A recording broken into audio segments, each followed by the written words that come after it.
We'll call this meeting to order. This is the regular meeting of the Bellflower City Council and Bellflower Financing Authority. It's Monday, February 12, 2024 at 5:30 in the afternoon. Let's have the roll call, please. Councilmember Sanchez, Here. Councilmember Santinas, Here. Mayor Pro Tem Dutton, Here. Councilmember Morse, here. Mayor Coops. Here. Seeing no one in attendance here. Mr. Ryan Smoot, would you please give us an update on what we're going to discuss in closed session? Yes, Mr. Mayor, the council will be meeting in closed session for the items listed on the agenda, conference for real property negotiator. Recusal of conflicts. Anyone have a conflict on any of the items, closed session items? Yes, Mayor, I have a conflict, a property conflict, being within 1,000 feet of that location. Okay, so Mr. Dutton will be recused. Anybody else have anything to offer like that? All right, seeing none, we'll now recess to closed session.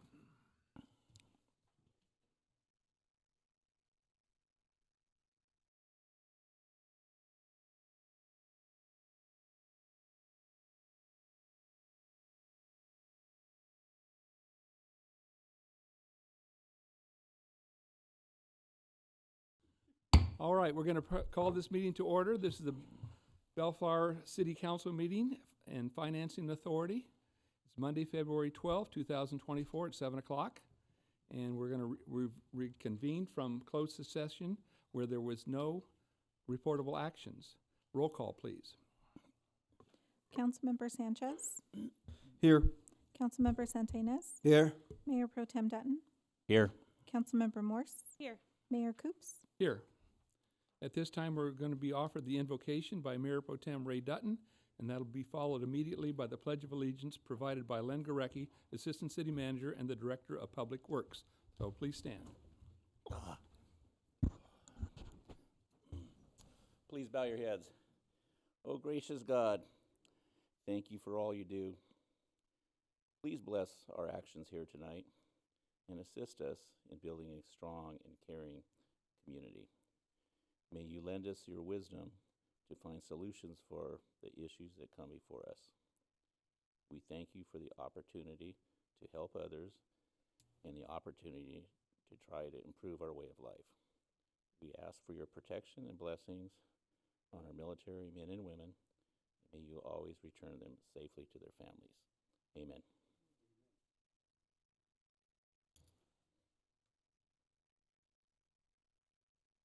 Place your right hand over your heart, address the flag, and repeat after me. I pledge allegiance to the flag of the United States of America and to the republic for which it stands, one nation, under God, indivisible, with liberty and justice for all. Thank you, Mr. Dutton, Mr. Gorecki. This time we'll do our council reports, and I'll start off by talking about the Spanish-speaking Bellflower business owners and residents have an opportunity to enroll in a free 8-week program that will help in starting, growing, and operating a business. The spring 2024 course is now open for registration. Classes will be held every Wednesday starting on March the 6th through April 24, and they'll be held in the evening from 5 p.m. to 7 p.m. right here at Bellflower City Hall. For more information, please call 714-627-2671. This is the new program that we instituted a couple years ago, and it's been very well attended. We usually have 25 to 35 folks that really enjoy the sessions and learn about how to operate the business they have or how to start a business. So if you have anybody that you know that would like to operate here in Bellflower or anywhere else, we'd encourage them to attend. We have a graduation ceremony, they get a diploma, we have a little party for them. It's a big deal. So I really want to sell this item. All right, going on to Mayor Pro Tem Ray Dutton. Thank you, Mayor. The LA County Sanitation District and County Department of Public Works is hosting a household hazardous waste collection and e-waste drive-through collection event on Saturday, February 24th this year from 9 a.m. to 3 p.m. The event will be held at the Rio Hondo College Fire Training Academy, located at 11400 Greenstone Avenue in Santa Fe Springs. This collection event gives county residents a legal and cost-free way to dispose of the unwanted household chemicals and electronics that cannot be disposed in regular trash. For more details, please visit the website at lacsd.org. Thank you, Dan. Thank you, Mr. Dutton. Councilmember Victor Sanchez. Thank you, Mr. Mayor. Good evening, Bellflower. Bellflower business owners and operators have an opportunity to participate with 37 Oaks, a commerce development company that helps product entrepreneurs scale and diversify through e-commerce, wholesale, storefronts, and pop-ups. The city continues to partner with 37 Oaks to offer a 10-course certified program that is designed to help support our local product-based merchants. For more information, please visit www.37oaks.com/Bellflower. Thank you, Mr. Mayor. Thank you, Mr. Sanchez. Councilmember Sonny Santianez. Thank you, Mr. Mayor. The Bellflower Chamber of Commerce invites businesses, service clubs, and the community to join in their next morning mingle, which will take place on Tuesday, February 27, from 9 a.m. to 10 a.m. For more information, please call the Bellflower Chamber of Commerce at 562-867-1744. That's all I have, Mr. Mayor. Thank you, Mr. Santianez. Councilmember Wendy Morse. Thank you, Mayor. The Fair Housing Foundation will be holding a fair housing workshop at Bellflower City Hall in the Green Room from 2 p.m. to 4 p.m. on Thursday, March 7th, 2024, for the City of Bellflower. This workshop is free and open to the public. Attendees will learn about how they are protected under fair housing laws, what their rights and responsibilities as tenants and landlords are, and how to deal with tenant and landlord disputes. For more information, please visit www.fhfca.org. Thank you. Thank you, Wendy. So at this time, we're going to have a presentation. We're commemorating National Black History Month, and we have a proclamation that we want to give here. And I've asked one of our pastors from the city, Reverend Gartley, to receive this. So if Reverend Gartley would come over here to the stage, and my colleagues will go over here and make the presentation for this evening.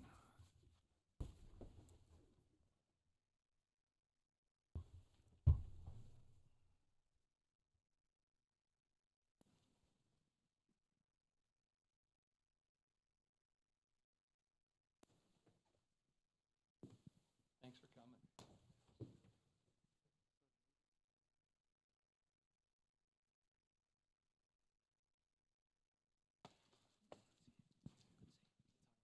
Is ready to go.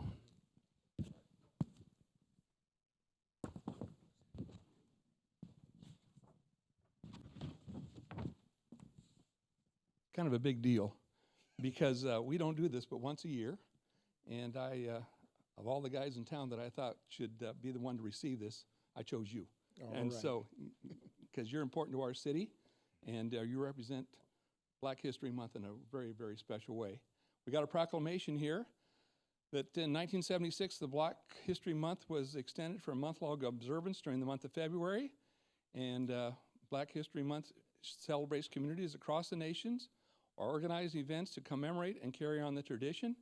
And Bellflower residents are encouraged to celebrate our diverse heritage and culture and continue our efforts to create a world that is more just, more peaceful, and more prosperous for all. Therefore, I, Dan Coops, Mayor of the City of Bellflower, do by here proclaim February 2024 as National Black History Month, signed by myself, Mayor Dan Coops, Mayor Pro Tem Ray Dutton, Councilmember Wendy Morris, Councilmember Victor Sanchez, and of course, Councilmember Sonny Santianez. And I want to present this to you, and of course, you can say a few words to accept it. All right. We thank you, Mayor.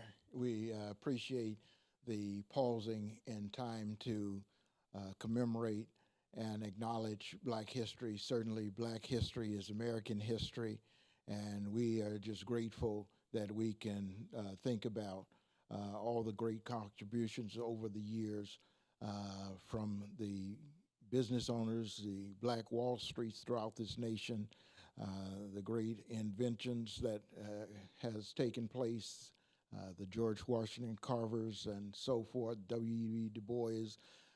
We just thank God for a whole lineage and history of contributions that have been made in this country through Black participation. Thank you so much. And so this is for you. And on behalf of my city council colleagues, God bless you and your great work you do in here at Bellflower with your church. And have a good week. All right, thank you. Thank you. We got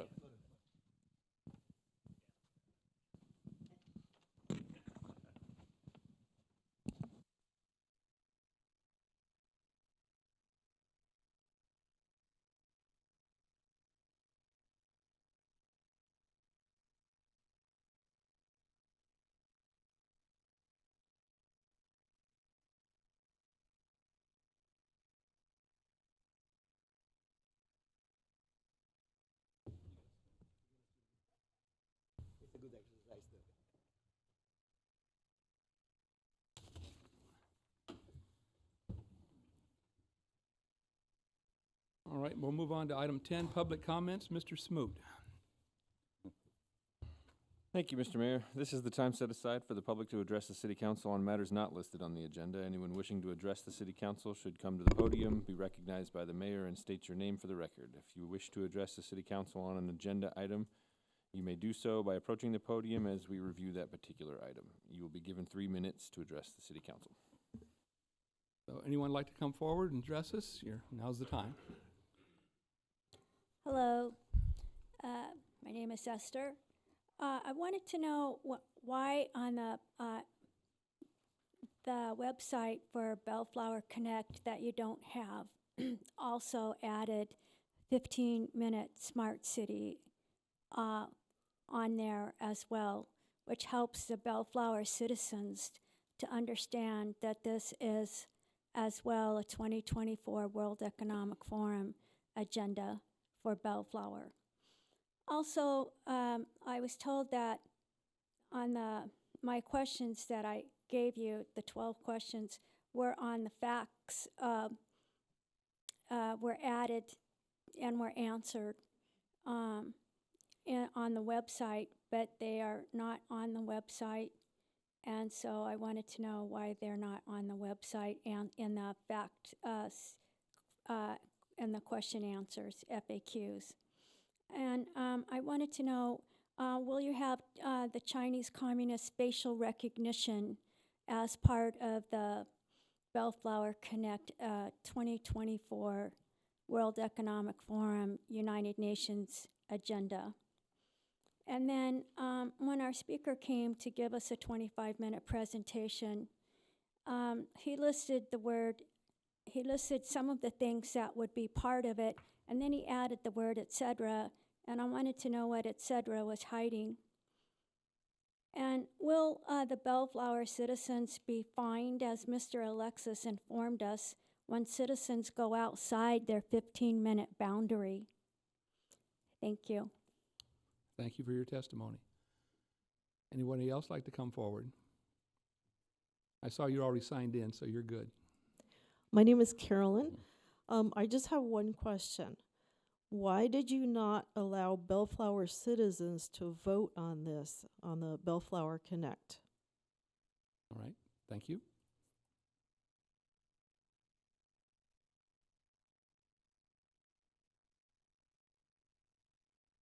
Hi.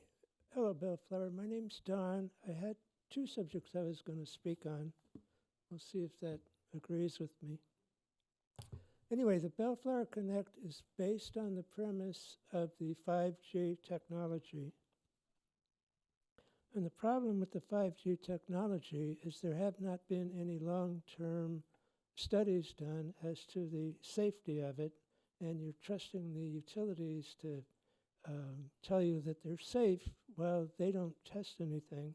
I used to work for AT&T, and I went to a facility once where my equipment was registering with everything turned off because of the high frequency that was available there.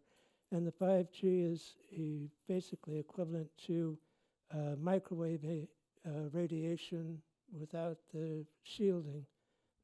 For the folks here that'll be close to the equipment, you might want to think about getting a Faraday cage to protect them, or they're likely to start getting sick.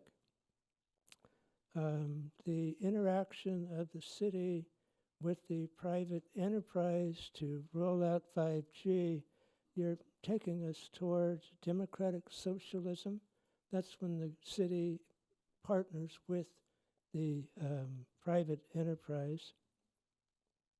And you're creating a liability for yourselves in the fact that when the people get sick, they're going to come looking to you because you're the one that pushed it out in the city. The other topic I wanted to mention was all of you have gotten one of these in the mail, and the county, state, they want you to vote by mail. And if you've been following news at all, you know that vote by mail is fraught with corruption. I haven't tried to corrupt the system. I haven't tried to hack into it. But a recent case in Georgia, someone came in with their voting machine, and with his pocket pen, he could change the numbers in the machine. And when they have the machines, they don't let anyone look at the software, so they don't know what the program is. We have an election season now, so that if something goes wrong with the pre-planned outcome, they have lots of time to build up, and at the day of the election, they can go in, and they've done it in other states. I don't know how effective they are in LA County, but they can go in and look and see who hasn't voted, and then mark them as voted and put in numbers in the machines. The machines are very corrupt. We need to return to single-day voting with paper ballots. And I think I'm about done. Thank you. Thank you. Anyone else like to come forward?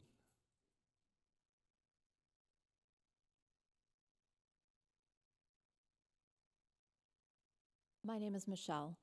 In regards to the 5G towers, I don't know if you voted on the 5G towers going up in Bellflower already. I would like that to be answered in a format in the future.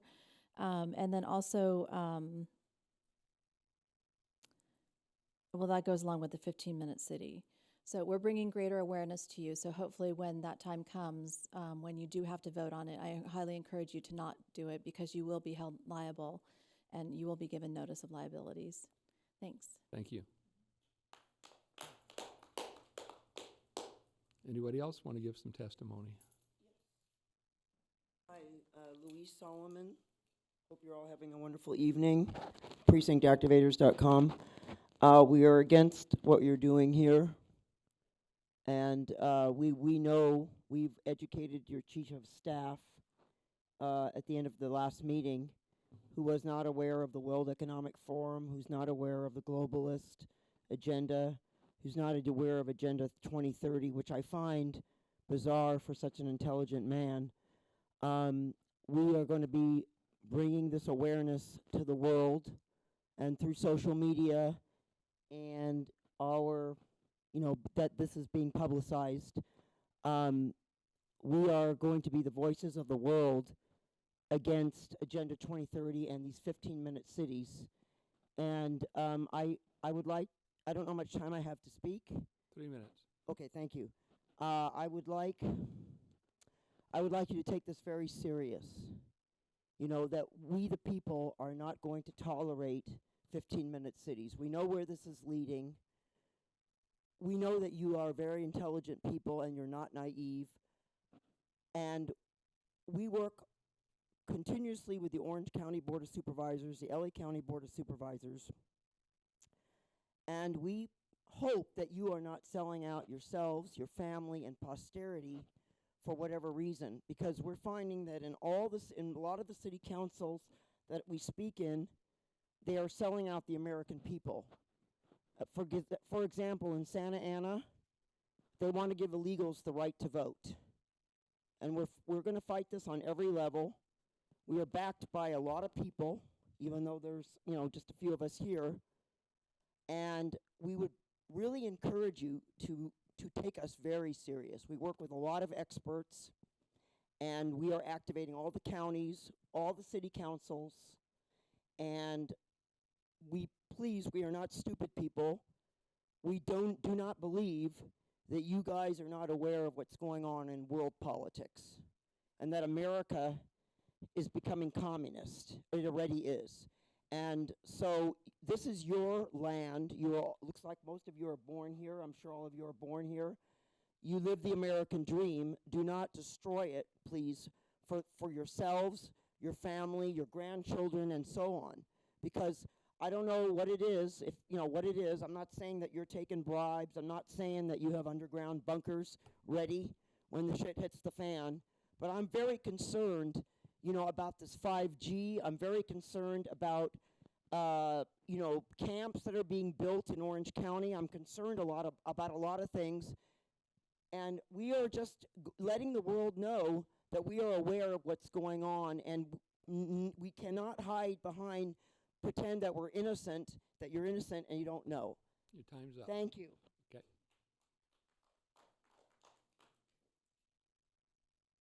Anybody else? All right, so public comments have concluded. Mr. Smoot, let's move on. Thank you, Mr. Mayor.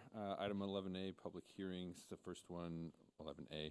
Consideration and possible action to conduct a public hearing to consider a zone change and read by title only, waive further reading and introduce ordinance number 1426, an ordinance changing the zoning designation from CG, general commercial zone, to R1, low density residential zone for properties located at 10473, 10505, and 10511 Artesia Boulevard. And I believe our planning staff has a presentation for you. I need to recuse myself on this for places of employment. All right, so let the record show that Wendy Morse has recused herself from the dais.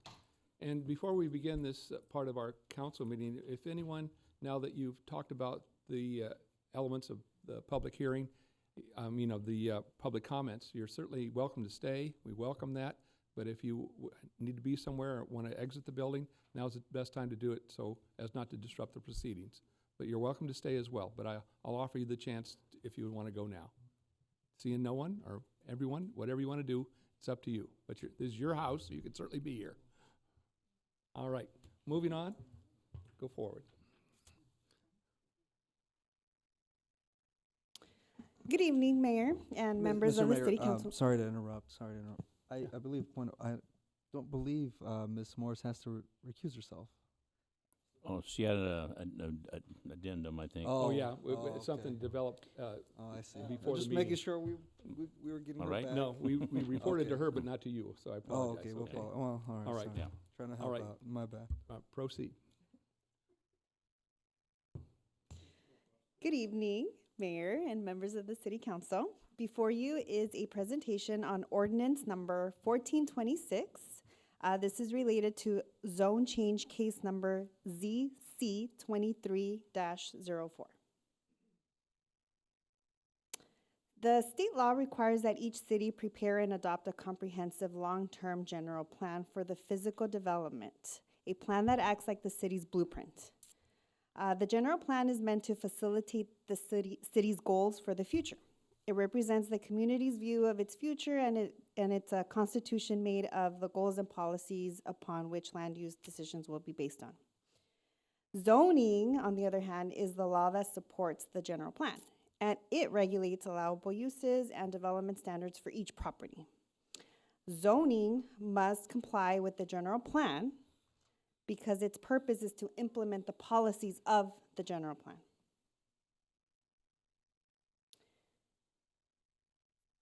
Again, state law requires that zoning be consistent with the city's general plan. For example, a property that's zoned general commercial must have a general plan designation of commercial. And a property that's zoned low-density residential must have a general plan designation of low-density residential. Because the general plan supersedes zoning, when there's an inconsistency, it must be remedied by changing the zoning to be consistent with the general plan.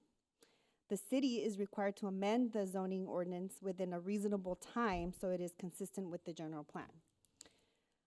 On July 13, 1998, the City Council amended the zoning map, changing the zoning designation from agricultural residential to general commercial for properties located at 10473, 10505, and 10511 Artesia Boulevard.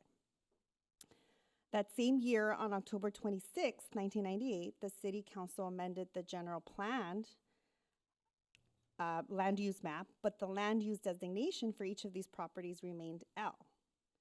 So again, the zone changed to general commercial, but the general plan remained as residential. Recently, the city became aware of this inconsistency, and therefore the city intends to rectify it by proposing to change the current zoning, which is commercial, to R1 for all of the 3 properties to match the general plan designation. This in front of you is essentially a cleanup item. This is the current zoning map.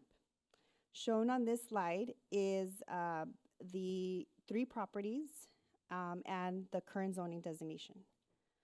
The property at 10473 Artesia Boulevard, which is parcel 1 on your screen, is developed with a 5,900 square foot commercial building. The building was built in 2004. The existing use on this property is inconsistent with the general plan land use designation of L, which is residential. The change of zone to R1 would not disrupt the existing business and would be allowed to continue pursuant to the Bellflower Municipal Code, Chapter 1792, which is the nonconforming building and uses. The next 2 properties, parcel 2 and 3 on your screen, are 10505 and 10511 Artesia Boulevard. Each of these properties are developed with single-family residences, but are zoned commercial. The commercial zone is inconsistent with the general plan use designation of L, which is residential. On November 6th, 2023, the Planning Commission considered the case, and at that meeting, the property owners for 10505 and 10511 expressed their support for the zone change. At that same meeting, the property and business owner for 10473 Artesia Boulevard expressed his concerns regarding his ability to continue the commercial use of the property value, and also the limitation on future expansions of the use and structure. At the conclusion of that meeting, the Planning Commission did adopt resolution number PC 23-09, which recommended the City Council approve the zone change. I would also like to enter into the record that page 5 of your staff report, letter G, the date on there should be February 12th, 2024. It incorrectly lists November 6th, 2023. And in conclusion, tonight's recommendation is to open the public hearing, take testimonial and documentary evidence, and after considering the evidence, introduce ordinance number 1426, or alternatively discuss and take other action related to this item. And that concludes my presentation. Thank you. Thank you. So we're open for questions of staff. We'll start with Sonny Sandinez. Have you any questions on this project? Yeah, thank you, Mr. Mayor. Thank you for Eliana for the presentation. Just for clarification, so the action taken by the council way back in 1998, resolution 98-115, so that was basically merely an oversight, correct? That is our best educated guess. That is correct. Okay. And just for the benefit of the owner of parcel 1, since parcel 1 will retain as a legal non-conforming, right? So there's no restriction in terms of the usage of the current building, because I'm familiar. I've been to that building a while back. It used to be a uniform store. So there's no restriction in terms of the continued use of the building. He can continue to use the building as a commercial use. The non-conforming chapter does have a period of, I believe it's called. I believe what Eliana is referring to is a discontinued period. So if the commercial use becomes vacant or discontinued for 180 days or more, then it loses its legal non-conforming As a status. commercial. As a commercial building. But if it continues, then as long as the building stands, he can use it forever and ever as a commercial building. Not quite forever and ever. There is an Okay. abatement period Abatement. time frame, and I believe that's 60 years. It's 60 years. from the date it becomes non-conforming. And which when would that start? The Um, non-conforming Following time your clock the effective date would be after the second reading. after the second reading. Okay. I'll be dead by then, I think. Okay.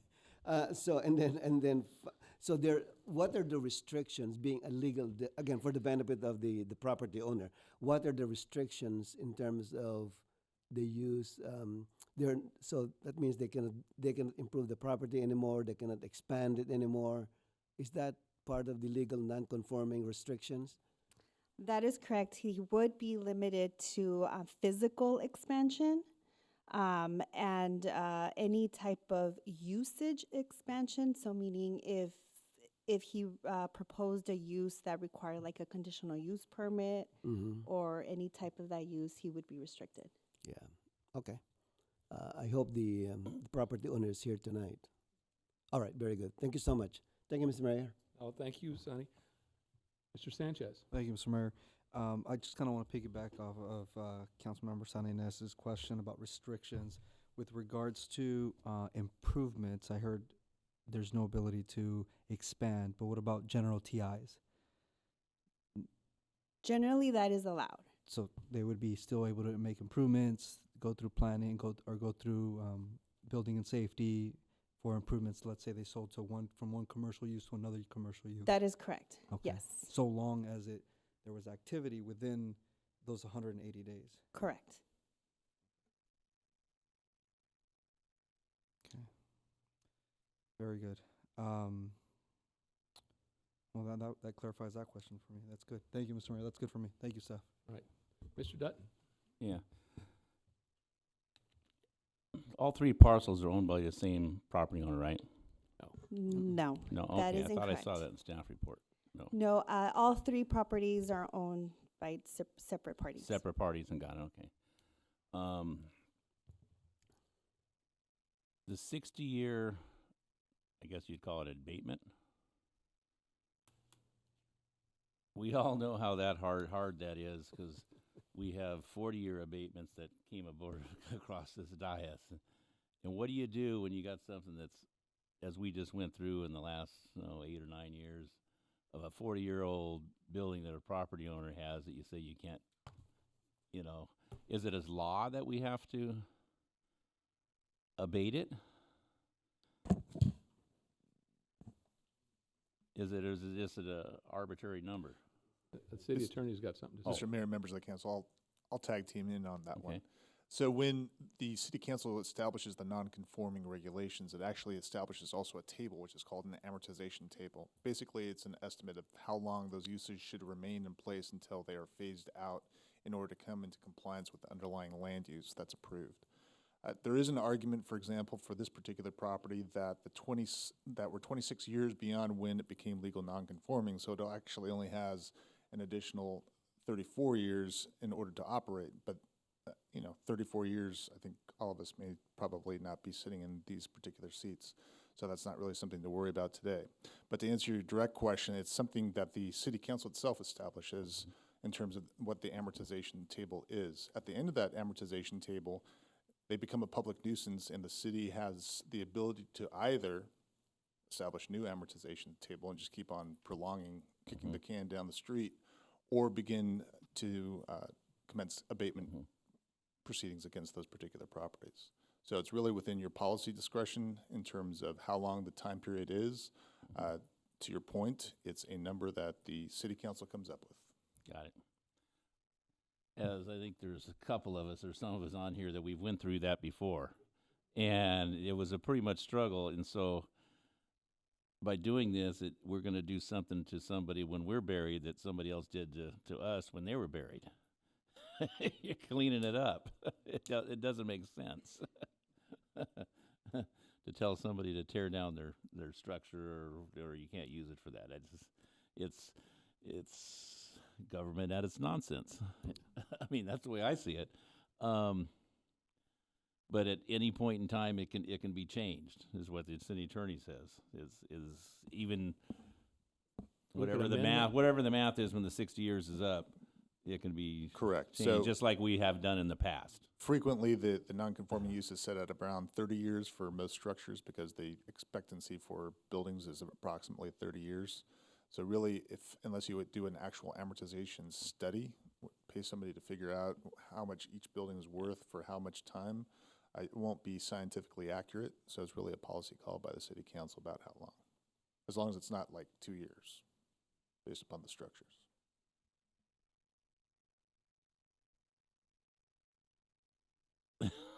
I just, the 30-year, the life of a building is 30-year. Well, I'm living in a house that's 60 years old. It's still going strong.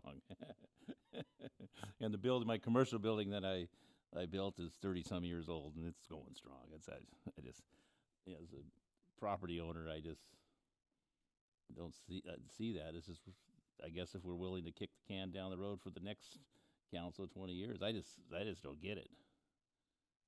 And we can't just take and isolate this particular property from what we've already, that's true of all commercial properties that are in nonconformity, that they have a 40 to 60-year window? It's true for any legal nonconforming use. All right, but we couldn't pull this one aside and say, let's make it 100 years. We couldn't do that. You would need to have a blanket policy with regard to the various zones and legal nonconforming uses. Yeah. Mayor, there's no doubt that this commercial building's in the wrong place ever since it got built. There's no doubt in my Right, mind but the guy it's that in the bought it wrong didn't know place. that. But yeah, but the guy, that's why I said it was a property owner that you were putting restrictions on. Is that property owner here tonight? I think so. Okay. Yep. Maybe. Well, we'll get a let's little hear what he has to testimony. say. Yeah. Because maybe there's some other motive going on here. Okay. Any other questions? That's it. Thank you. All right. Mr. So- Mayor, just for clarification. Yes. When does the amortization start? Because I thought it's going to be 60 years from the second reading. And you said 34 years from 20 Yeah, years you said ago. So 60 years from. So the- legally, it became legally nonconforming when the general plan was changed in 1998. Just because the zoning didn't catch up with where the general plan was for purposes of consistency doesn't mean that it's not legal nonconforming now.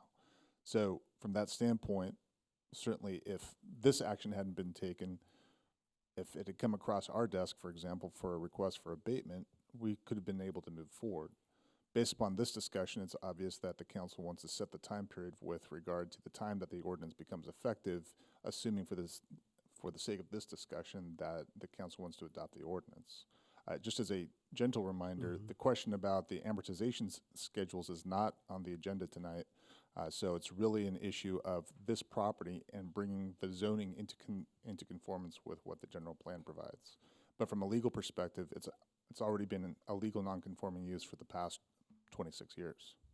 So just for clarification again, so if we take this action tonight, following the staff recommendation, again for the benefit of the owner, the property owner, does the clock start on the second reading? The clock starts actually 30 days after the second reading, because okay. that's when the So ordinance becomes he's effective. got 60 years from 2024, Correct. basically. Okay. Thank you, Mr. Mayor. That helps. Because we're getting conflicting numbers. Yeah. All right. Mr. Mayor, if I may, yes, I'd like to go right ask ahead. one more question of staff. From the county record side, what does it show? Because I know our records show that it should have been converted to low density, but what does it reflect on the county record side? Councilmember Sanchez, we don't have that info, but usually the county records, they pull from city records, and oftentimes we do find inconsistencies between county records and city records. So it's always best to use what we have on file. Okay, very good. Thank you, Mr. Mayor.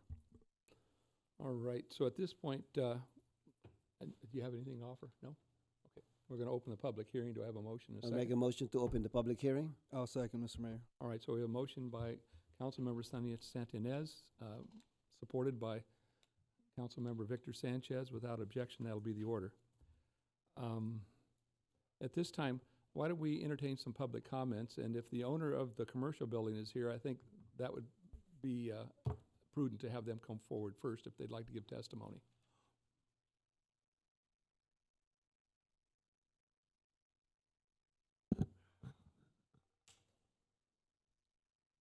Hi, good evening. My name is Patrick Carson, co-owner of the building at parcel 10473. Are the owner and the operator there? Do you run the Yes, business? Okay. yes. And my business partner, Joe. Okay. Little stage, right? Silent Hey, partner. Silent partner, that's it. Right. So, so I've been to both hearings so far, and by the way, I don't know if it was a misinterpretation, but I heard you say parcel 2 and 3 approved this, but you didn't say we disapproved it, and we do. You brought up the fact of financial and stuff like that, and those are definitely concerning. But yeah, we disapprove this, obviously. I wanted to say, we well thought out this purchase of this building 6 years ago. We moved from Long Beach to your city, mainly because we like Bellflower. It's, a beautiful city. And we saw you really looked like you cared for businesses, and you probably do, but we're on the other side of the shoe now, right? So we kind of feel like we feel a little let down. We invested a lot of money in this property, and we chose that location because of the city. And here we are. We find ourselves 6 years later in a court. I don't know about you, but that's a lot of money to us. And pretty much you're kind of telling us we just lost half our money, pretty much. If that, we can't try to sell that as a commercial property. Not that we plan on it, because we love it there. But if in the future is long, right? If we were to ever sell, the difficulties that'll go along with that, or handing it down to our children, has its own consequences. That it has a term on it, if you will. So, a little disheartening, and I understand. I'm trying to understand the whole laws, and it was a mistake, and it should have been this, and I get that, and it's. I'm just hoping that let's go ahead and do what you want with parcel 2 and 3, right, to fulfill the law, but maybe to get grandfathered in, because we bought the building thinking everything's correct, right? We had no idea that there would something like this would ever come up. You know what I mean? And here we are. So, I don't know if it's able to be grandfathered in or not, but that would be nice. And that's kind of what we're offering, is the grandfathering of 60 years. Well, you want a grandfather forever. Well, right. You know what I mean? Trying to make right what should be right. I mean, yes, I understand it was a mistake made, but it was a mistake made by, knowingly educated people that understand the law, right? And here we are, and who knows, we might be here in 20 more years because somebody made a mistake here. You know what I mean? Where does it stop? The mistake was made. Let's live with it. It almost don't make no sense. And thank you, Mr. Dunn. It sounded like you were digging into that. We're grandfathered in, like you said, for 60 years, right? So if it's a business for 60 years, well, what the hell? Let's just grandfather it in and just, because obviously we're not going away for 60 years. Well, unless God has other plans, but I don't know. Now I'm babbling, but I'm just asking you to, And we're sympathetic, as you can hear. We're all property Yeah. owners, and Ray Yeah. and I have commercial properties, and we want to be fair with you, and at the same time, be fair with those that own other properties next to it, the other ones. And you know the history of your property. It had a little house on it, not unlike the two that are down the street. You know, there's 3 houses Right. in a row. Right. And then they tore it down and built your building. And it's a commercial property, and we use it on a commercial basis. And you've done nothing wrong except buy the building and operate there, and now you've been called on the carpet and say, hey, listen, we're gonna change the zone on it. Right. And we're totally sympathetic, and we're trying to figure out a way where we could extend the time, but unless we change all the rules for everybody, I asked that of the city attorney, we don't have that possibility. But now, we'd defeat the whole purpose of doing this if we did what he suggested, leave his property alone and just rezone the other 2. Then we still have spot zoning, which is not appropriate, correct? Or help me out on that. Honorable Mayor, yes. So if you conceivably just rezone the other 2 parcels, you still have an inconsistency on Mr. Carson's parcel because the zoning and the general plan do not match. And that's still an issue that we have to address because of that inconsistency. And what frailties are the city going to inherit if we were to do something that is not appropriate? What are the ramifications of the city? We're not doing our due diligence, or tell me what the ramifications are if we went off in that direction? Or maybe the city attorney can address that. The issues that, Mr. Mayor, members of the council, obviously the 3 properties that are lined up in the same way. The spot zoning issue is a real concern, and your real question is, what is the liability to the city in the event that we simply turn a blind eye toward this particular issue based upon the circumstances and leave this property zoned commercial general? Well, that doesn't actually fix the problem, because the problem from a legal standpoint, which other property owners could challenge throughout the city, is if there's a similar inconsistency within the city, those property owners will point to this inconsistency and Say, can't I do the same thing? Exactly. So they can go into court, get a writ, and prevent us from implementing our land use regulations within the city. So it's a slippery slope situation. It's not specific with regard to monetary damages, although one can make an inverse condemnation contemplation with regard to other properties where you don't allow it, where you've allowed one property owner to do it versus another property owner.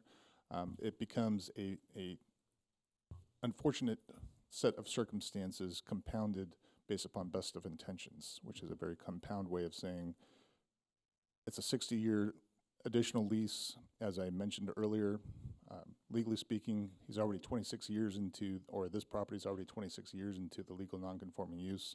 You've actually, by adopting the zoning ordinance, actually add an additional 60 years basically upon the legal nonconforming use. Now, as a policy matter, if you want to consider on a future agenda whether or not to change the amortization schedule for all properties similarly situated, that's certainly something that the city council could do. As a reminder, though, that would apply citywide, obviously, not just to a particular parcel. If we did that, would that apply to his situation, which was done before we made that change? Or does it? Potentially, yes, depending on how it was set up, yeah.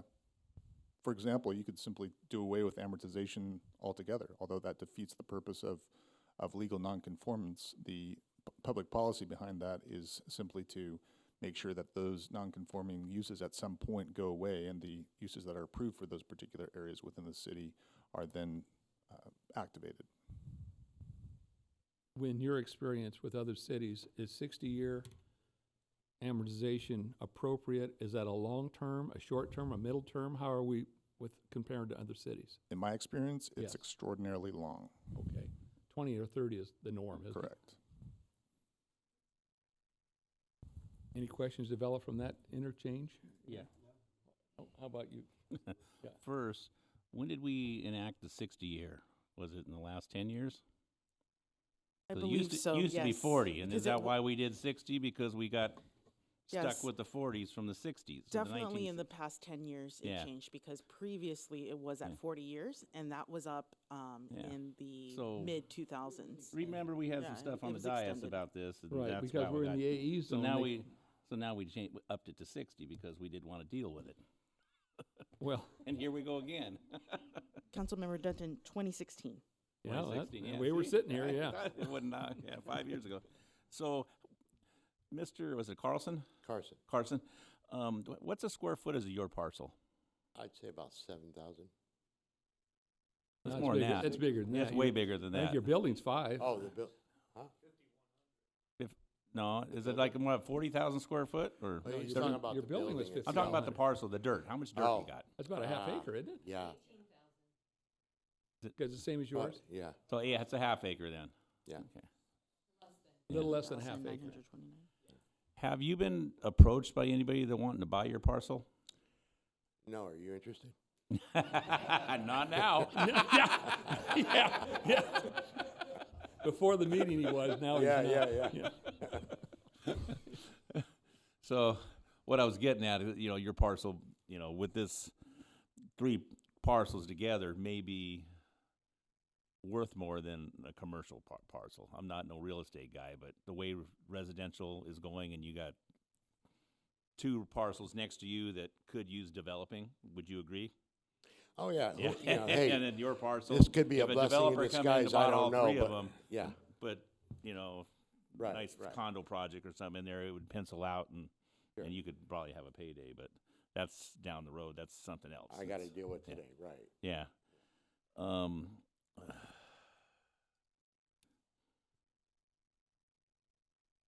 Could he convert his commercial into a residential? Oh, of course, but I mean, I'm really thinking outside the box Yeah. here. yeah. You operate for 40 years, and then you say, you know what, we're out of business here. We're gonna not continue, and we're gonna make this into 4 rentals or something. Right, you right. know? You know, there's all kinds of fantasies, but I got to deal with the here and now. Here and No, now, I I get got to, it. When you came to Bellflower, were you on Clark? Did No. you? No, No. you We came from were Long in- Beach right to here. Yeah. So you took over the uniform Correct. building. Okay, got it. Okay. Mr. Mayor, if I may, I'll just Jump chime in. in real quick here. I think what Councilmember Dunton or Mayor Pro Tem Dunton is saying is actually pretty accurate. You're actually sitting on a pretty good situation. You have the flexibility of running your business for as long as you want, and residential is worth way more than commercial nowadays. And you're a with- real estate guy. And I'm a yeah. real Yeah, estate that's what I licensed thought, yeah. professional, so I can say it. Are you making an offer? If I had a different kind of wallet, but, without going outside of the agenda. The offer is not on the agenda right Yeah, now. the offer's not on the agenda, but, and I He's don't, trying to say the value is there. yeah, the Right, value right. is there. There's all possibilities. Again, I'm just dealing with the here and now. No. You know, and- Right. There's you'll have a lot more flexibility. And, You and that can- very well could be the case. Just lastly, the city attorney keeps going back to 26 years with the 60 years. No, it's 60. It's 60 It's from going to be whenever 60 this. from whenever. From- Okay. Yeah, 60 60 from from when we do this, Okay. if we do this. Okay. When we do this. Your biggest your Wait, biggest I got concern. an if and a win. Yeah. No, we're very sympathetic towards this deal. We're just trying to figure out a way Sure. out, you know? Thank I just you. try to put myself in your shoes, being a commercial property owner. This is just, I couldn't even imagine it. No, and it would be different if your building was 50 years old. We remember when that building was built, just not long ago. And it's a beautiful building Yeah. with a beautiful lot. I mean, it's a great property. Now the city's saying it's in the wrong place. You didn't know. Right. Something else you want to offer, Victor? No, not another. And I don't have that kind of money. No, but, not a monetary. so this is just really- briefly, and I won't push. This will be the last push I'll make. I know the city attorney's looking at me like, shut up. Yeah. Just in your square footage alone, you could parcel it out to three parcels, Yeah, no, I'm and aware. and in those 3, 9 units could be built. So think about the value of one single family residential home in the neighborhood. So just Yeah, we already kind of did the minor math on that. There's the demolition and the rebuild and, no. The kind only of reason why I'm thought- saying this is because your concern was resale value. Right. So the resale value actually, you'll have a flexibility to operate for 60 years, Right, right. for as long as you want, and then when the time is right for you, you'll have the option there to really, sell it off. That's why I asked you Yeah. how big, how many square foot the parcel was. Right. But I do know a little about dirt and, Right. and what it's going to be worth for residential. Commercial is Right. the cheapest property you can buy Exactly. right now, and I expect it to be that way. But he's a licensed real estate guy. But I'm trying to. But taking somebody's property rights away, I just have issues with. Right, right. All right. All right, well, thanks for the testimony. We'll see where we go from here. All right, thank you, guys. All right, anybody else? Any other landowners on the boulevard want to come forward?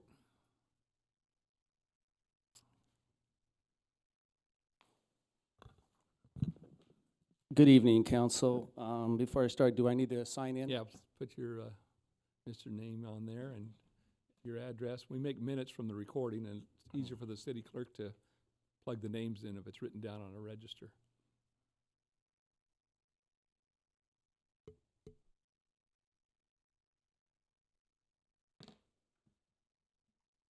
Tell a little history on the property. That'll probably help a little bit. What's your name? My name is Dwayne DeZeo. I'm one of the representatives or owners of the property at 10505 Artesia Boulevard. As Mayor asked for, the property at 10505 has been in our family for approximately 70 years.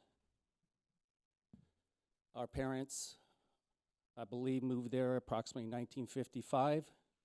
So 24 plus 45, maybe just a little bit less than 70 years on it there. I think as we came to the city over the last couple of years, this discrepancy that was being talked about here tonight was identified because we have an interest in developing the property at 10505 Artesia Boulevard on it there. And as we've had some discussions with the planning department, right now we're restricted.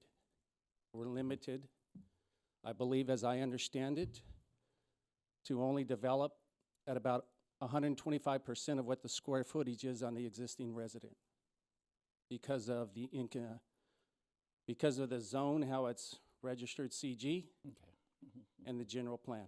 Okay. So we can't develop, put another unit on, or two. I think as we understand it, the maximum we could do is take the existing square footage of the house that's there and add an additional 25% to that house. And that's it for an 18,000 square foot property on it there. So obviously we're in favor to remedy the inconsistency so that the zoning matches up with the general plan on it there. I understand the building next to us is a commercial.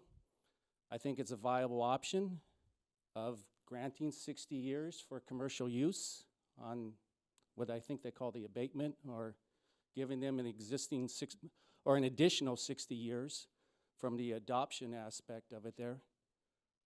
And then I think, as Councilmember Sanchez indicated, if the commercial owner want to sell it as commercial, it can still be used as a commercial building for a new owner.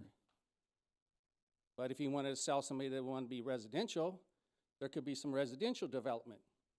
So I view it as a win-win, from the ability to continue to use the commercial and the ability possibly for residential to go there, as well as what we're intending to try to do and expand the property for 10505 on it there.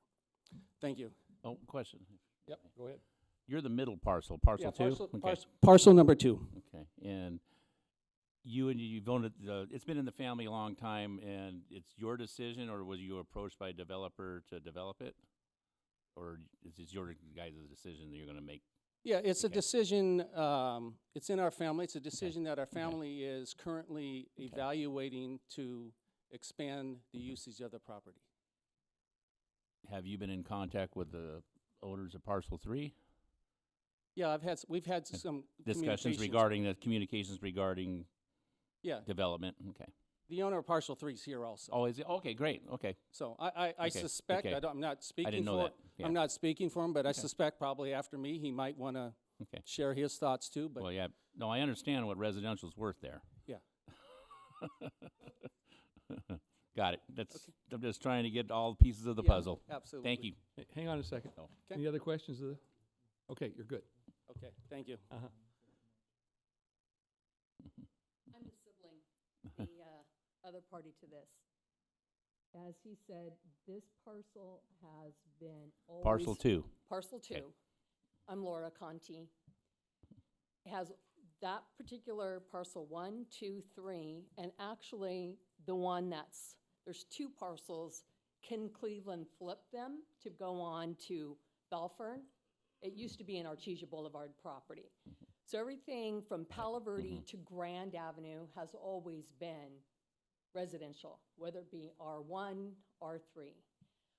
Parcel 1 is maxed out.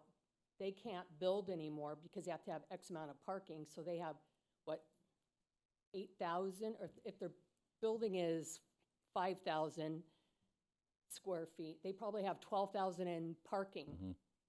They probably, they probably have a couple cars there every day. So with us, like my brother said, we are not allowed to put an ADU. We can't convert the garage. We can't add on. If my brother wanted to have a legacy and leave it to his son or build 5 houses on it, when I say 5 houses, not 5 separate, but like further down where Finn Termite is, it's exact same size lot, and they put 9 different units on it. Garages down below, 9 units above. It's more than 9. I think it's 9. I think we He's went. talking Ed Hoke's property. Yeah, that's Yeah. more than 9 there. I don't know. I That's the think it's senior 9. The senior center?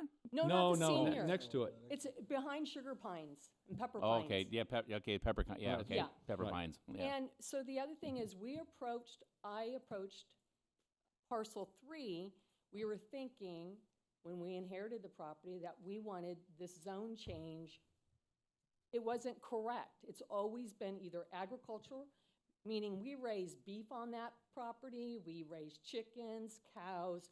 It used to be a parakeet ranch. My parents bought it. It had 900 parakeets on it, sold off. We had everything, puppies, you name it, we had it there. Boxers. Boxer puppies, yes. So we have been trying to get this changed. We've come to the city several times. We finally approached when parcel 3 changed ownership about 2 years ago. We thought we'd put a joint application in because we were asking him, what do you want to do with it? And his was probably to have like a legacy property for kids, different things. So that's how we approached Henry to talk about it. And then we brought our application to the city 6 months ago. And we're here today, and so we're for it.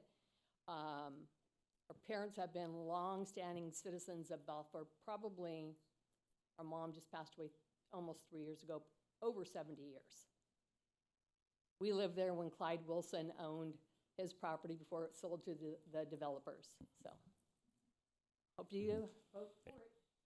All right, thanks for your testimony. You got any questions of? Nope, I'm okay. good.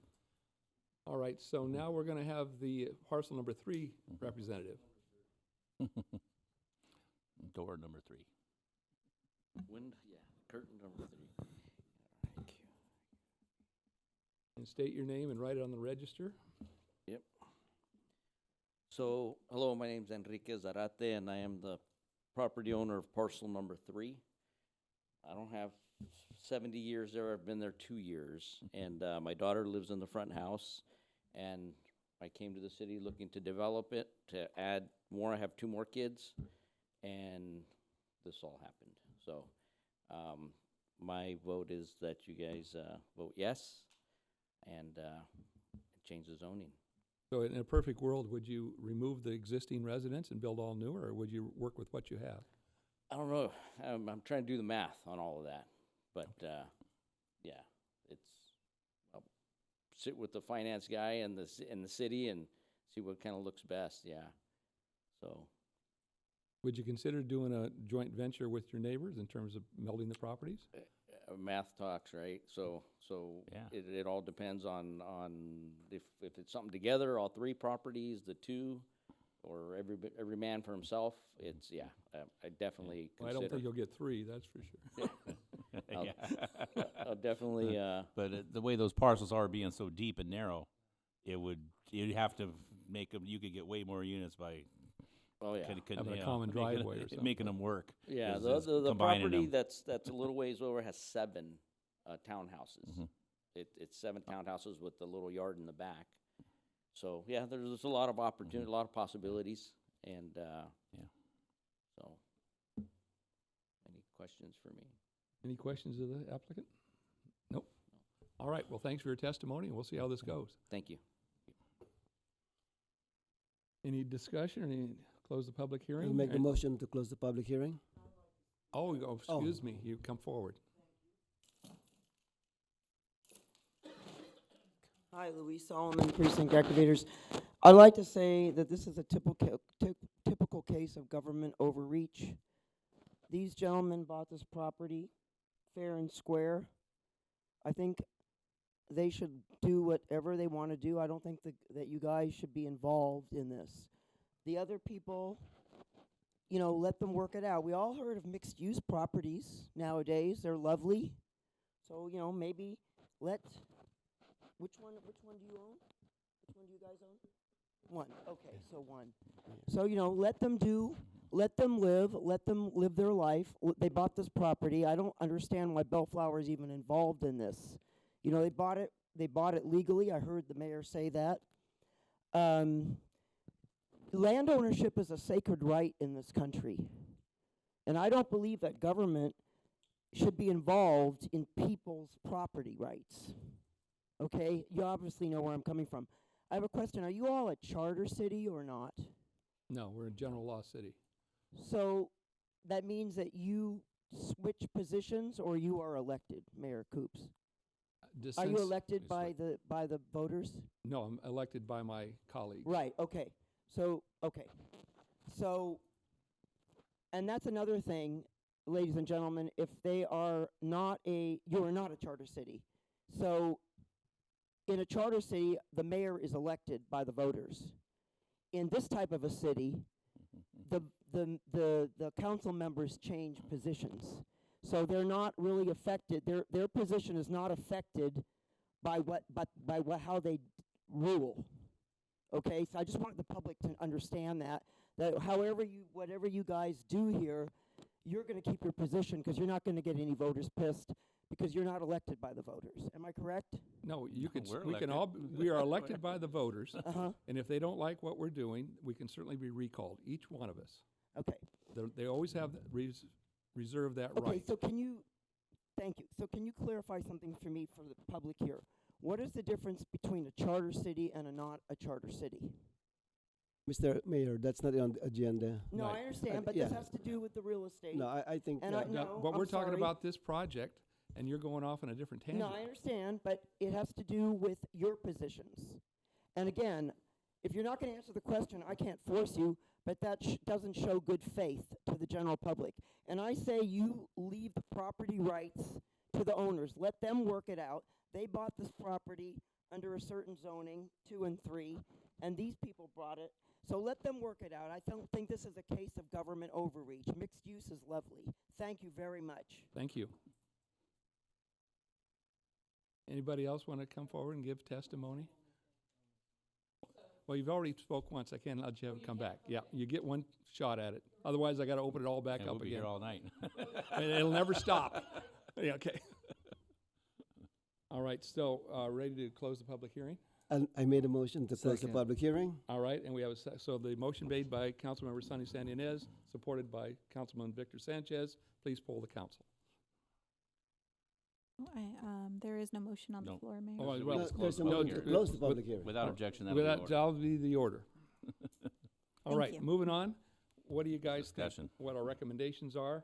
And we're sensitive to everybody's Yeah, uses. Mr. Mayor, I just want to address the last comment about government overreach because considering the positions of the property owners 1 versus 2 and 3, if we don't take any action, that means 2 and 3 cannot do anything about their property. No, I get want that. to emphasize that. So that means that we have to take action for the benefit of 2 and 3. If we don't, then they cannot make any improvements on their property. That's the bottom line. Thank you. And the first question I asked was, are you the operator and the owner? Because I knew that was going to be a different ball game if the gentleman was operating his business from there. If it were an investment property that a third party owned, he wouldn't have the long-term concern for it that he does have. But I do believe we have been as lenient as possible, allowing to continue to use the property as it was meant to be used. And we've even speculated on the possibilities 40 or 50 or 60 years from now that he could still be built out, and by that time it may be ready to be built out. So I don't think we're taking, it's a matter of who are we being fairer with. It's not fair for everyone, but we've got 2/3 in agreement here that they would like to develop their properties beyond what is now being offered, and we're trying to get in alignment correctly the city's mandate on the general plan, which is probably underwrites all of this. So I'm going to vote to support what was brought to us by the Planning Commission. But go ahead, if you have anything to say, Mr. Dutton. Yeah, I think I've had a lot to say. I'm glad we changed it from 40 years to 60 years back in 2016 for this particular reason. And this is one of my arguments that I didn't like previous when this started coming at us. I really hope I'm right in when I vote, because I really think residential today is worth more than commercial, and I believe it's only going to be that as we don't have enough housing, and it's been going that way for a long time. But we like Sonny says, I think it was Santa Inez says, the other two parcels, 2 and 3, they have property rights too. To they have residential and commercial, and they can't do anything with those either. We got something broke here, obviously, and we have to fix something for the greater good. And with that, maybe somebody will make a motion. Well, I don't hear what Victor's got to say. Thank you, Mr. Mayor. I just want to kind of echo the sentiments a little bit. I think it's, we have to be objective, right? We're cleaning up, whether it was an accident or not, whatever it is, we're cleaning up spot zoning. We're taking the hard decision here and doing what's right for the city as a whole, holistically. So it's not, for me, it's not about one or the other, who's got more property rights. If we were making decisions like that every single time on the dais, we would be here, we wouldn't get nothing done. And so I think the decision that was made in 2016 to extend abatement, to give the flexibility, I mean, it's clear here that there is no intent to harm any one particular owner. There's flexibility. At the end of the day, our job and what the people elected us to do is to make the tough decisions. And being objective, I would go with the recommendation from staff as well. It's cleaning it up. It clearly does not belong as a commercial site area. All right, so we've all had a say, so I'm looking for a motion one way or another. Can I say something, Mr. Mayor? If you have initial Yeah. comments? Well, I just want to say that as council members, we look at the whole city and we make decisions based on that. An oversight was made in 1998. So we know already it was an oversight. It was wrong. So to take no action today is even more wrong. Because we're aware of it. Exactly. There was a mistake was made. That means that we need to fix it, no matter what. And sometimes the solutions that we come up with may be unfair to some individuals, but we look at the whole city. Whenever I say, I remember my invocation, what is good for the city? I always say that because we don't take any actions here for the benefit of an individual or a company, whatever. It is whatever is good for the city. It's something wrong, we need to fix it as a whole. Because if we don't, then any other property that's been zoned incorrectly cannot be remedied. So thank you, Mr. Mayor.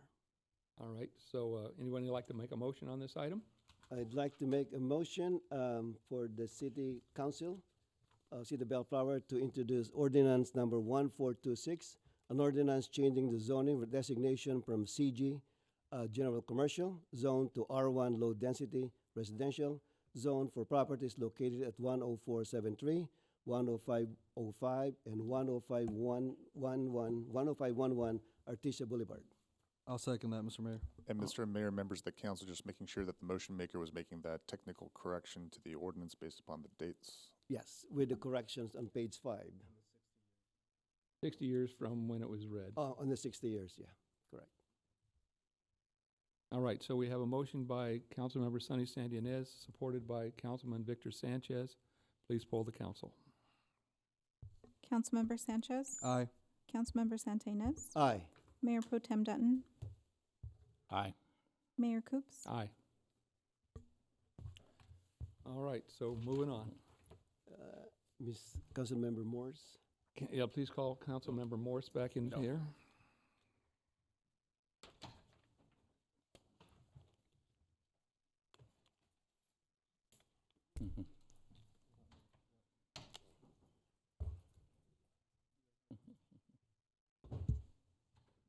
Welcome back.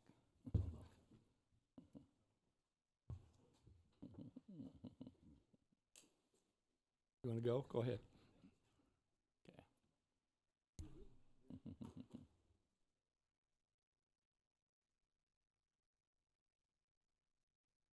Moving on, 11B, Mr. Smoot.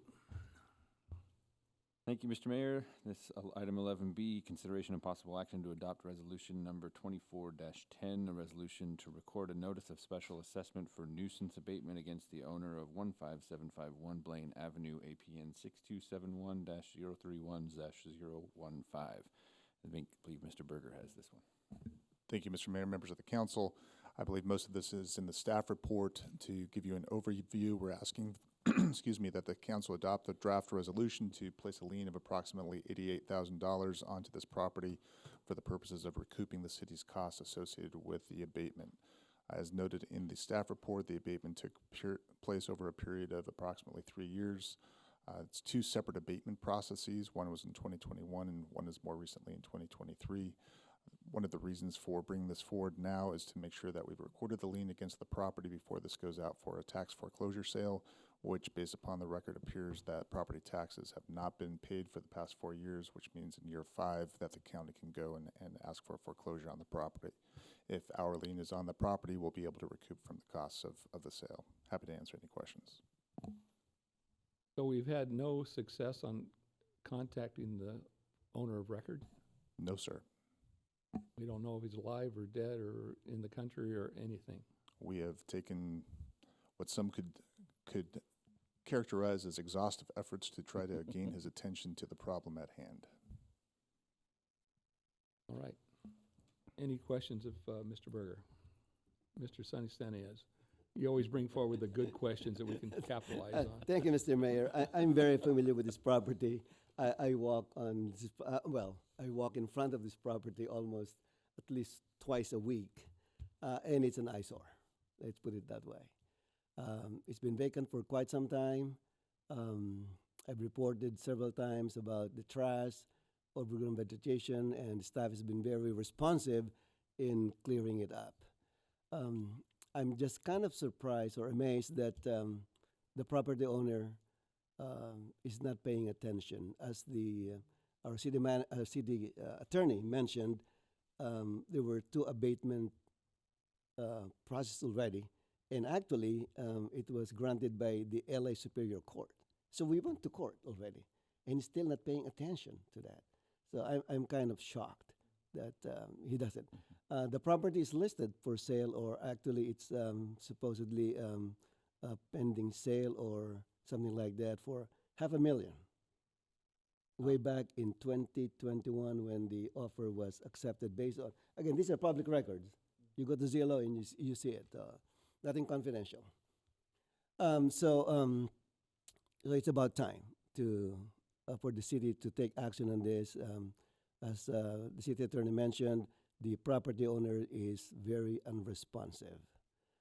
So in looking at the staff report, I noticed that we only included the code enforcement cost and the city attorney. Actually, it includes all the abatement costs from the contractor as well. Right, well, how about staff cost? There's some other, Staff costs, city attorney costs. there's finance cost, which is not here. You can go to page Finance. 9, Is it finance? which lists all the code enforcement No, inspector no, costs. the finance, the processing of Oh, you mean all of Interest. the administrative? administrative financial. cost. Gotcha. I think we need to kind of, I don't have those costs in front of me. yeah, I think we need to charge them the fully loaded cost. I don't have those numbers in front of me, Yeah, so I okay, couldn't tell you so what those are. Before we file this, I kind of encourage you to get it from finance. My recommendation would be, if the council is willing to adopt this particular resolution now, is to find the numbers, and then we would issue a subsequent demand letter for the additional Okay. additional monies and come back to the council for additional liens. The bottom line is I want to make sure that the city is compensated fully because I don't want the general fund paying part of this. I Okay. So completely that's the concur. I'm not saying that we should make profit, but I want to make sure that our cost is fully reimbursed.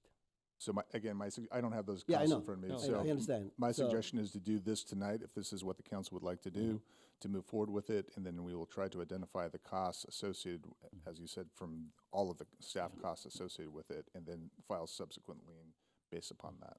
Yeah, I'm really for it. Make sure that we take action right away, and with the And let staff load the cost in later, the Yeah. full cost. I guess we can do that. You need to come back to us, is what I was trying to say. Okay. All right. Thank you, Mr. You Mayor. have to, staff have to come back to us?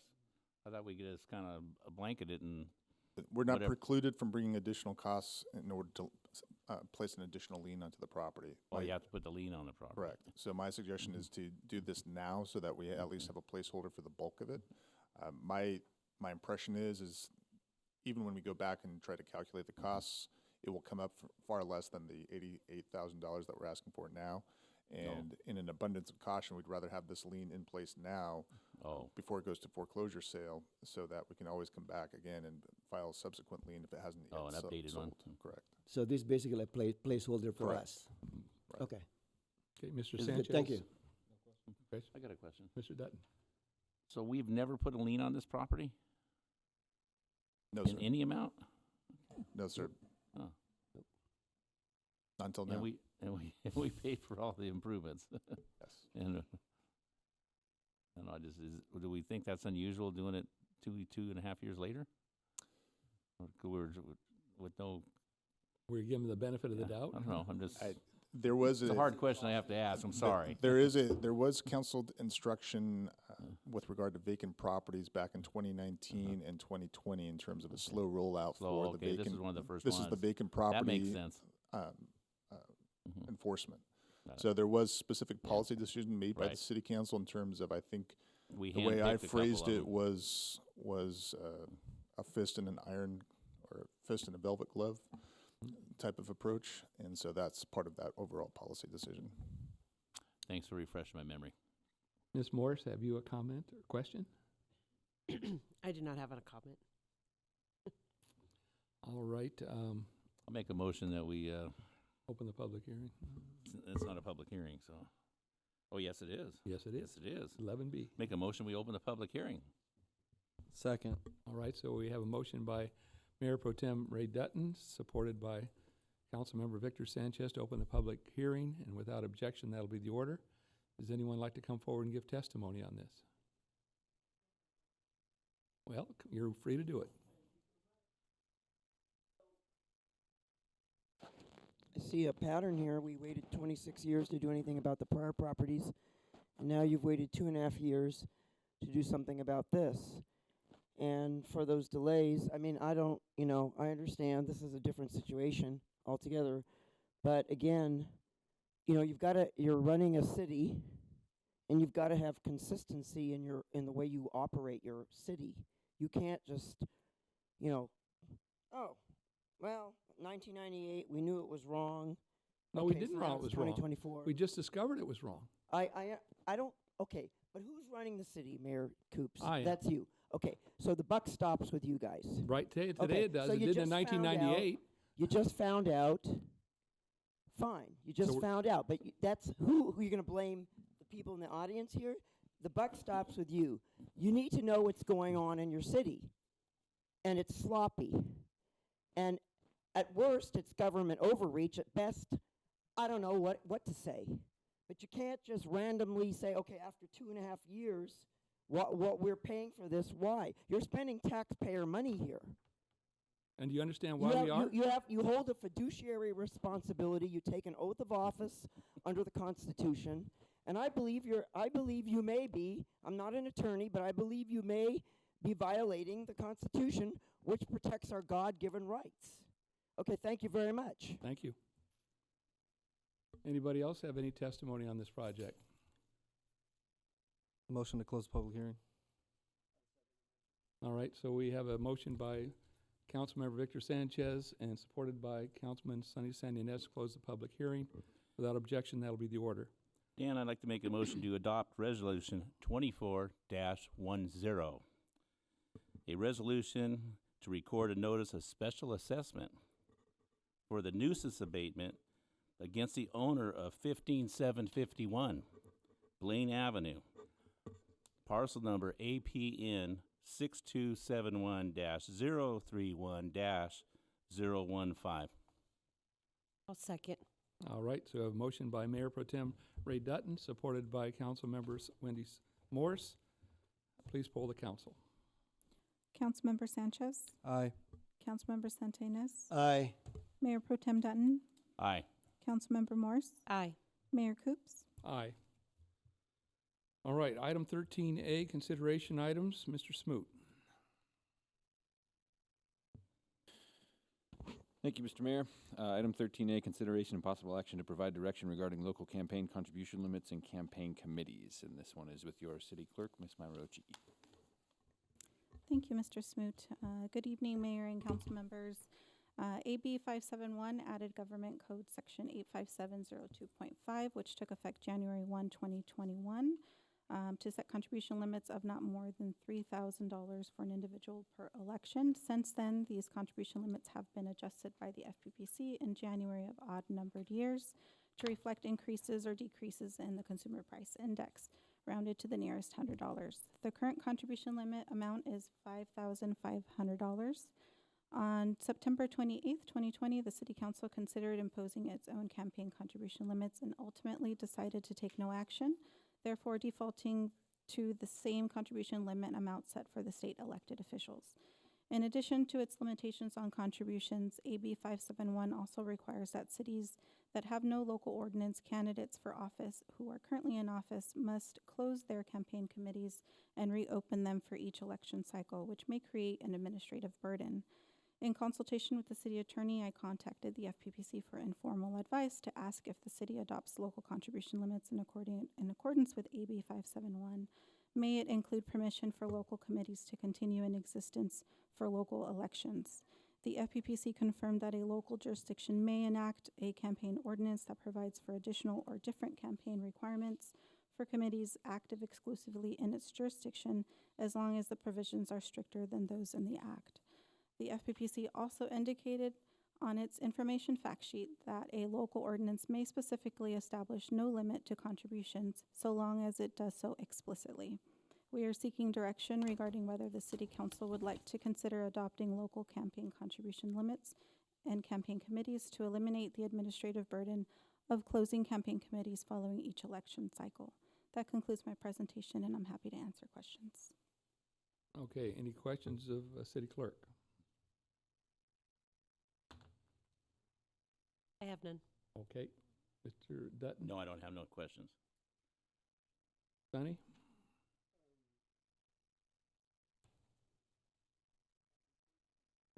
Mr. Mayor, I think the city clerk is asking for direction from us. Correct. Yeah. So I think we need to give her directions. Right, okay, but do you have any questions of what she's Let me presented? start with, Questions of the presentation? no, but I want to start with, in terms of direction, Okay. what would help the city clerk? So if we don't take any action, the enforcement agency will still be the county or FPPC? The enforcement agency would continue to be the FPPC. Okay, if we adopt a resolution, then who's gonna be the enforcement agency? The city would become the enforcement agency, Specifically the city clerk. city attorney's office. Oh, city attorney's office. Oh, ouch. Oh. Woo! I better be. He's a tough guy, man. It's gonna be a tough choice then. In terms of campaign contribution limit, the state right now is 5,500. Yes. Yes, Right. that's right. Okay. First of all, I'm in reading the staff report. I'm not in favor of setting no limit. I want to have some kind of limits. This is a local election. I mean, I don't want lots of outside money coming to our city to influence our election. So I'd rather have some kind of campaign limit. So in terms of the amount, I'm kind of flexible. I think we can adapt something closer to the state limit, and I think we should still be okay. So anyway, Mr. that's Sanchez. my comment, Mr. All right, Mayor. let's see what Ms. Sanchez says. Thank you, Mr. Mayor.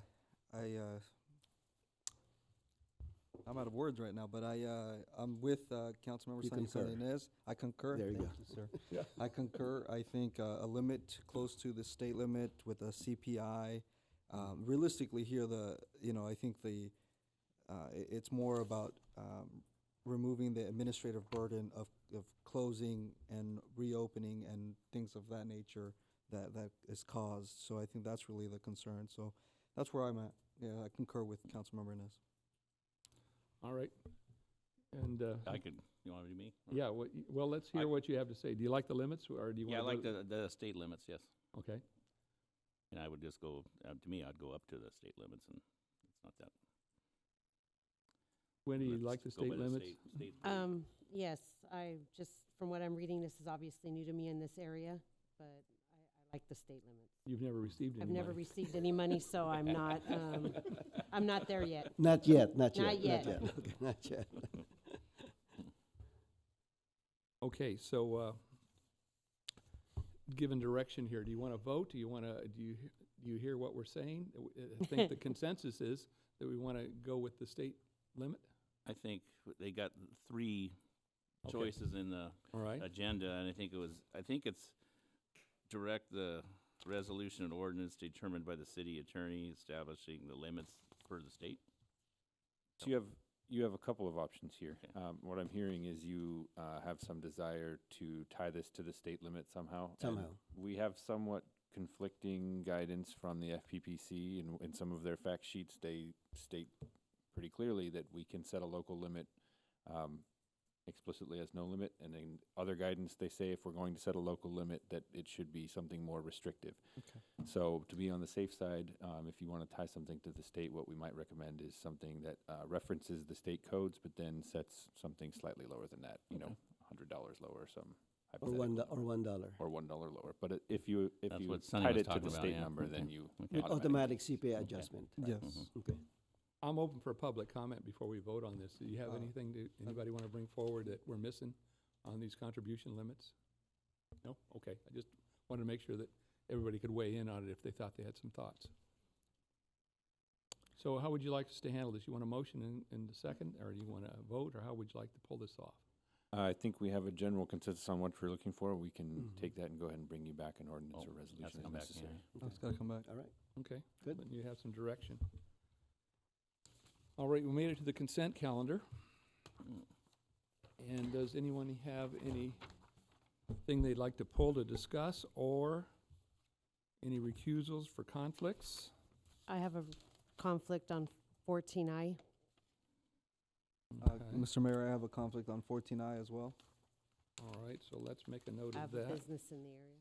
So we're gonna, My primary Victor's not residence. participating, and neither is Wendy. Mr. Sanchez, have you anything to offer on a recluse? Santa Ynez. Excuse me. Yeah, I have a conflict on 14L. No.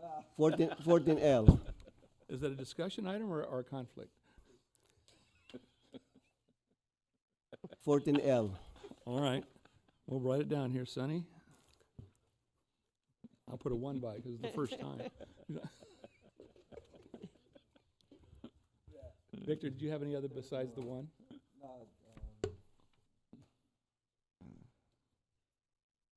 No, Mr. Mayor. All right.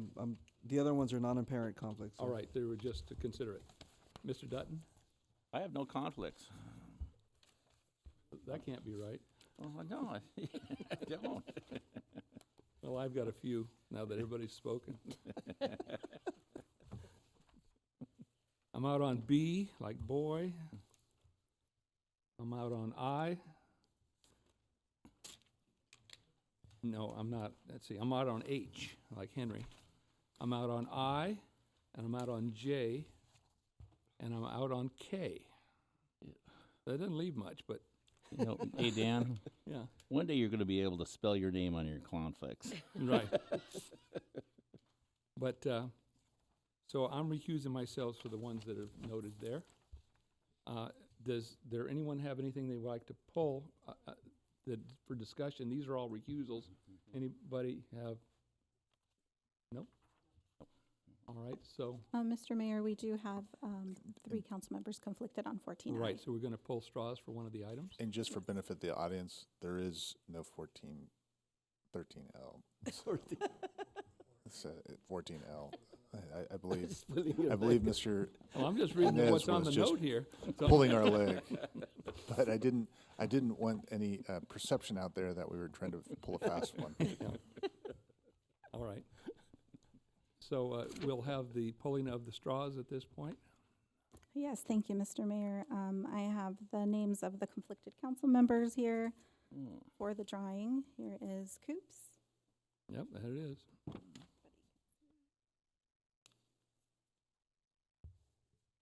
And Morse. Yeah, spelled correctly.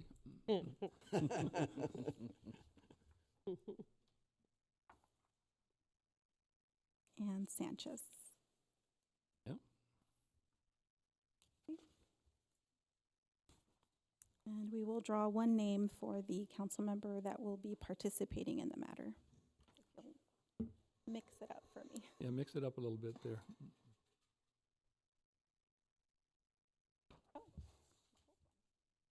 And it is Councilmember Morse will participate in the matter. Yay. Yay, Thank you.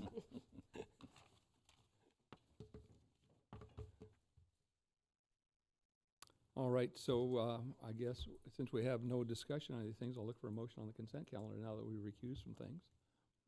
I'll make a motion to approve the consent calendar with all the recusals. Any support for this? Second. All right, so we have a motion by Councilmember Sonny Sandianez, supported by Councilmember Victor Sanchez. Please poll the council. Councilmember Sanchez. Aye.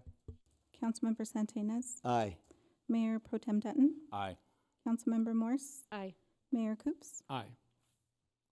All right, we've gotten to council reports. Wendy, I'm going to let you go first. Do you have anything to report? Or something you wanted that you saw in town that you want to talk about, or life in general? Or No. no, Thank- okay. not tonight. I'm giving you all the rope you can. I'm good. How about you, Mr. Dutton? My feet finally dried out after the last 2 weeks, and it's kind of nice driving on nice dry streets. Other than that, I'm glad the rain's gone. And Supposed to I'm be back sure this weekend. residents of Bellflower and Public Works is glad the rain's gone. That's it. Have a nice evening. All right. Victor Sanchez. No comments today. Thank you. Sonny? Just a brief comment. Today we had the ribbon cutting ceremony for the mural underneath the 91 freeway on Lakewood Boulevard.